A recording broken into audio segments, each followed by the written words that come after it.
Family, what is up? It is Providence. Thanks for tuning in.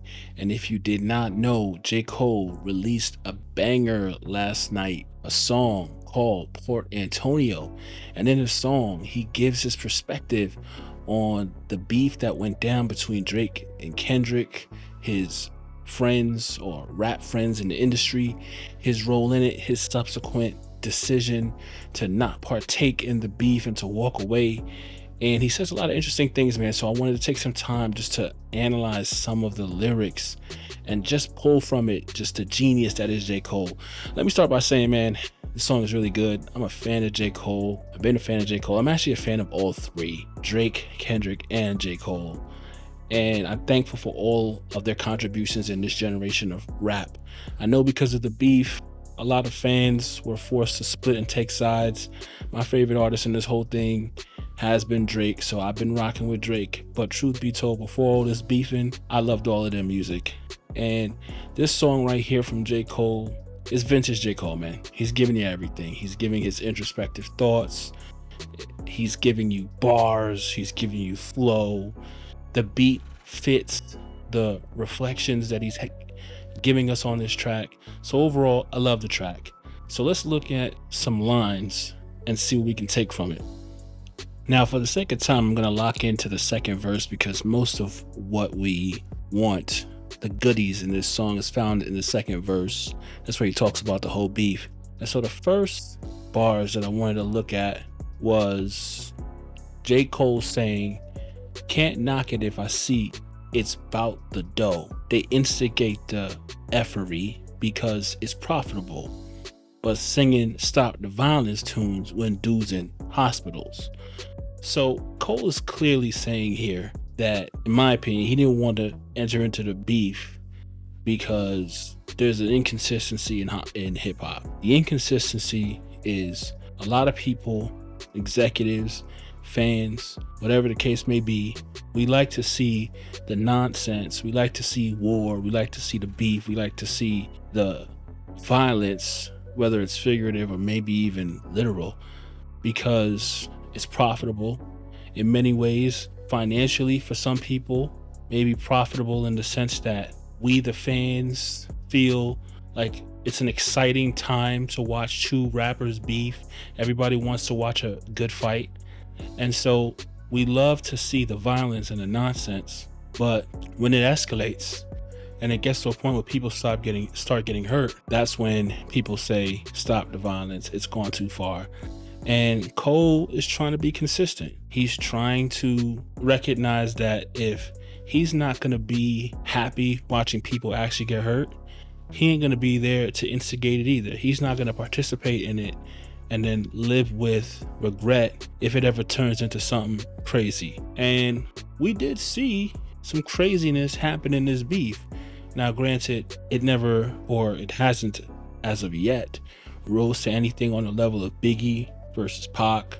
No one has lost their lives over this, but we saw Rick Ross almost get packed out when he was in Canada and he tried to play Not Like Us. People took shots at Drake's home and the security guard almost lost his life. And so all of the beefing oftentimes does tend to lead to violent actions, violent situations.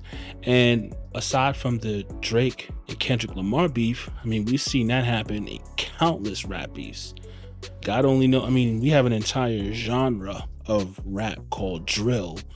The music exists to feed the violence, and the violence fuels the music, and it's a cycle. What gets said in the music turns into violence in the streets.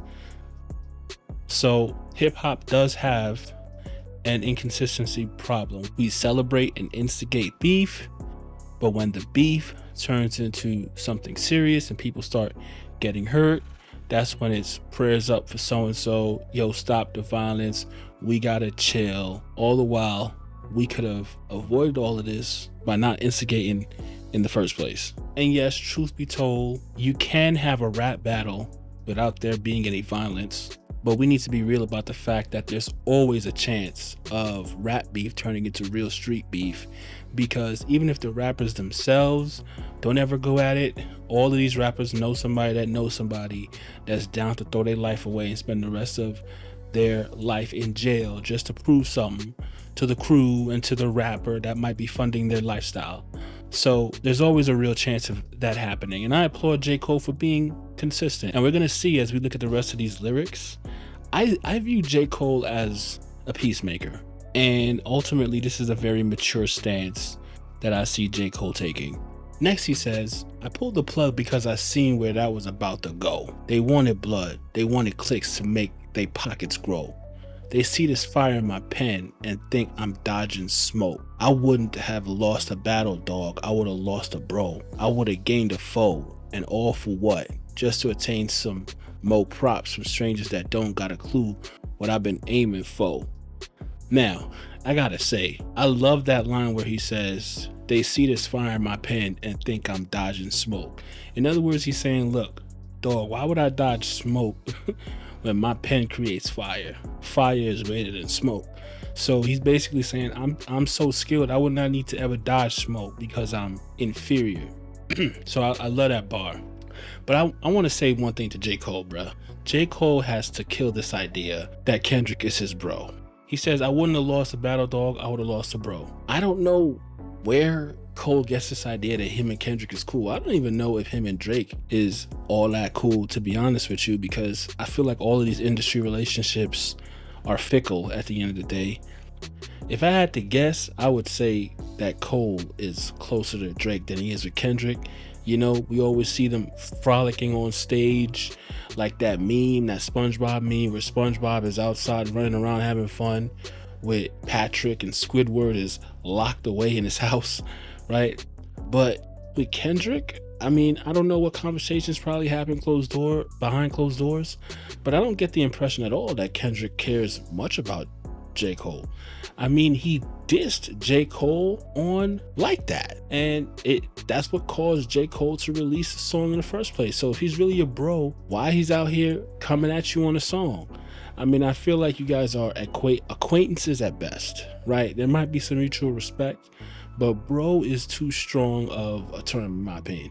Now, that doesn't mean that you go starting a beef, so I'm not so much against him for not wanting to start a beef, but this idea like he's brothers with Kendrick, I'm not buying it. He would have gained a foe, and what he says makes sense. And for what? Just to attain some more props from strangers that don't got a clue what I've been aiming for. And I, you know, that's a real statement. I think a lot of times people do a lot of things because people are pressuring them to, and Cole, I think, really did feel pressure to enter into this beef, but I think he stood back and said, look, I'm on something totally different. I'm trying to gain understanding, become a better person. If introducing this war into my life, which is going to bring a ton of negativity, a ton of negative energy, I don't want to participate in that because I'm trying to elevate myself as a human being. That makes perfect sense. I can't knock Cole for thinking that way, and I don't think any of us should either. Next, he said, since the age of 14, Jermaine is no king. If that means I gotta dig up dirt and pay a whole team of algorithm bot ninjas just to sway the whole thing on social media, competing for your favorable memes. Now, a lot of people have, I think, rightly questioned if he's taking a shot at Kendrick. And first thing I would say, if that's true, J. Cole, don't be taking no shots or subbing and having to need to apologize for that joint. Because that wouldn't be cool. If Kendrick decides to take offense to this and take a couple of jabs back, we know you don't really want any smoke like that. Not because you're capable, because that's just not what you want, and that's fine. But I think it's interesting, and I think that, to be honest with you, I have a question. If he says, I'm no king, if I gotta dig up dirt and pay for bots, is he therefore saying that Kendrick ain't a king? He ain't the number one dude? Is he disqualifying him from his so-called victory that most of hip-hop thinks that he earned by saying that he paid for bots, which it's been pretty established at this point that he paid for bots? It's been pretty established at this point that there was some botting going on with the YouTube videos. Allegedly, DJ Academics had the person who botted the YouTube videos on his stream talking about it. We never got any denials from Kendrick's team about that, so I'm assuming that this is true. It ultimately doesn't take away from the fact that Not Like Us was a hit. I don't think anybody could deny it, but I do think that two things can be true at the same time: that he could have used bots initially for the song and for disliking Drake's YouTube videos, because there was a large amount of dislikes that all of Drake's posts were getting, even though I think a lot of that did come from legitimate Drake haters.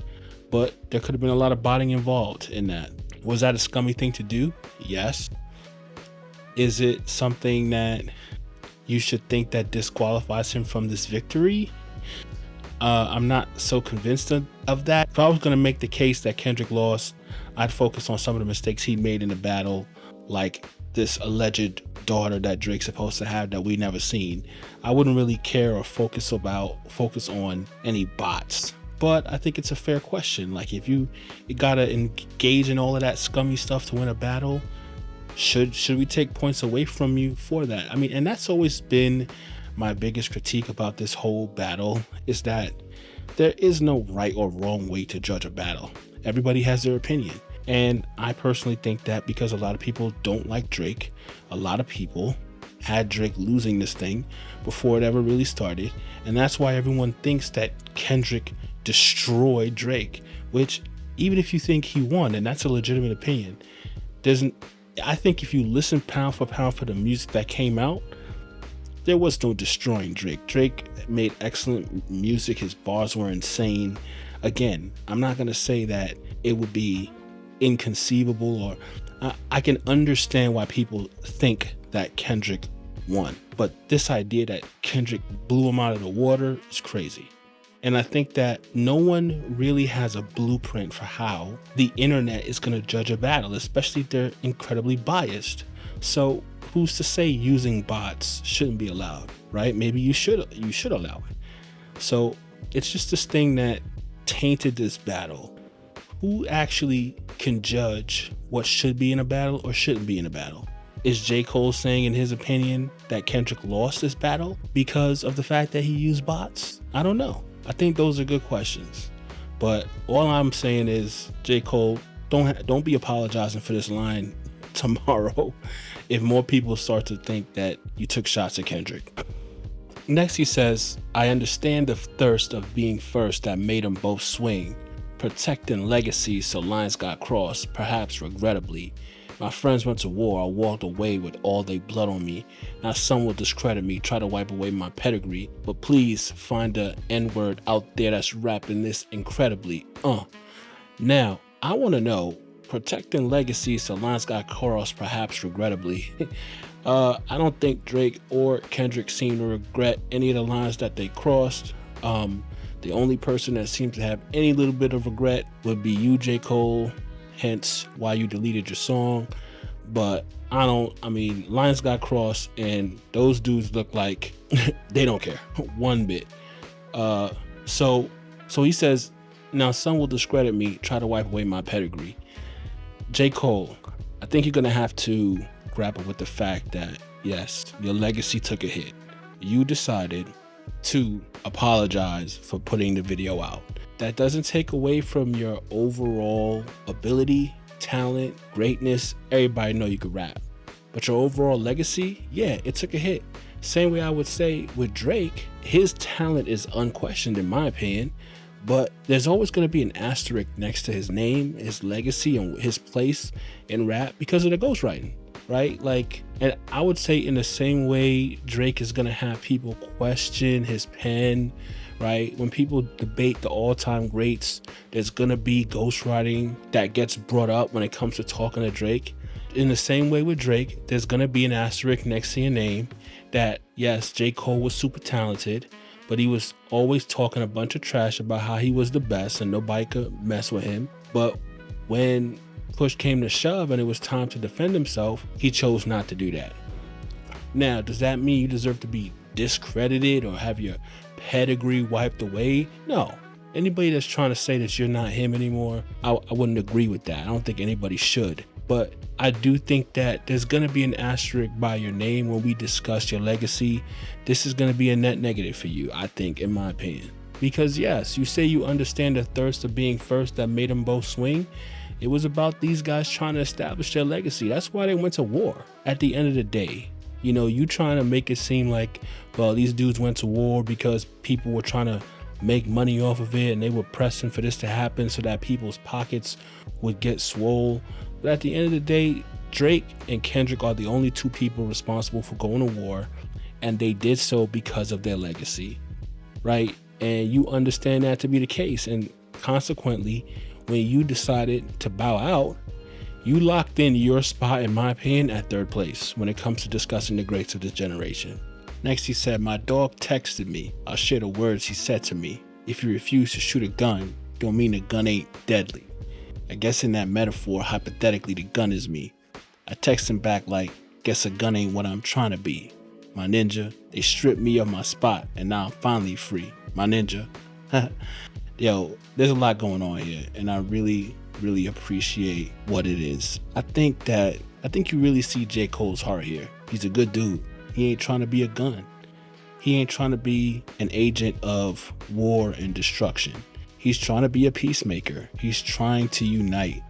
He's trying to show love and spread love. And that's how he ends the song, really showing Drake love. And another thing I really got from this, that final line where he says, they stripped me of my spot and now I'm finally free. I think what the way I'm interpreting that is he's saying he knows he's no longer number one. He lost the number one spot.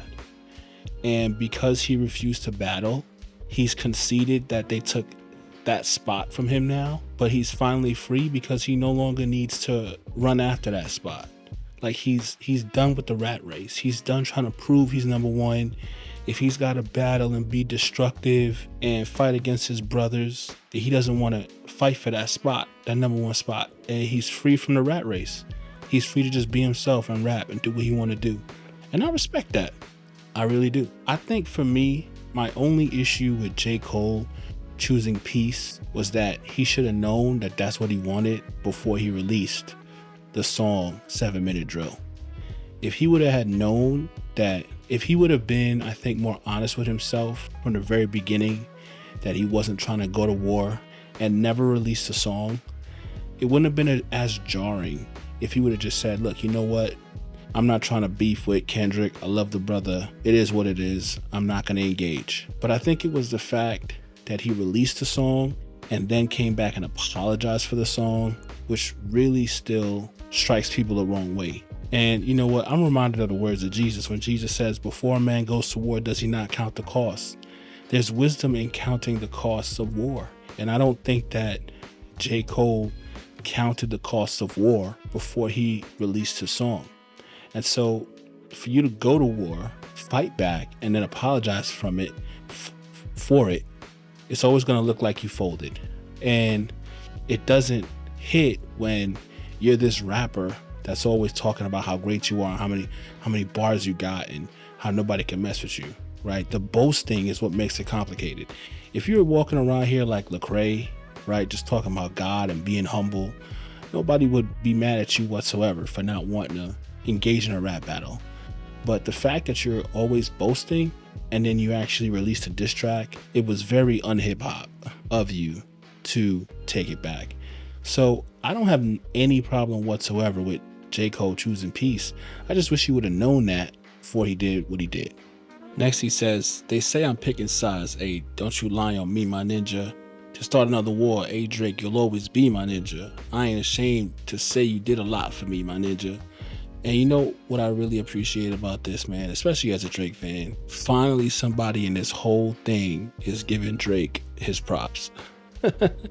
It's interesting that, like, I feel like so many, if not everybody that Drake is beefing with are people that he helped at some point during their career. Even Kendrick. Kendrick was on Drake's album. Drake was on Kendrick's album. Drake invited him to be on his tour. He really helped Kendrick out in a lot of ways. And I honestly think even in this beef, this battle, he's been helping Kendrick out because Kendrick's had some of his biggest hits because of battling Drake. And so Drake has done a lot for a lot of people in the rap game. I'm not saying that Drake hasn't done some scummy things. There's all kinds of rumors, but I think that it was refreshing to actually hear Cole address the rumors like, yo, there's no beef. I love Drake. Drake has done a lot for me. I think J. Cole has had his first rap hit with First Person Shooter. Drake has given a lot of people a lot of hits.